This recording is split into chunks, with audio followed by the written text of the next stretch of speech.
Bhiwandi Nizampura municipal corporation की 90 सीटों के ख्वाब इसी माह की 24 तारीख को होने वाले हैं।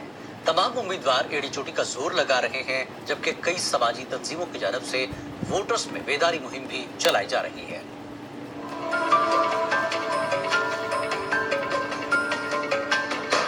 भिवंडी शहर में म्युनिसिपल कॉर्पोरेशन इंतखाबात का दौरा है। ऐसे में समाजी व मिली तंजीमों की जानिब से आवाम में वोट की अहमियत को लेकर बेदार किया जा रहा है। जन जागृति मिशन के तहत हम लोगों को ये बता रहे हैं कि पुराना क्या था, नया क्या है और आपको अभी करना चाहिए।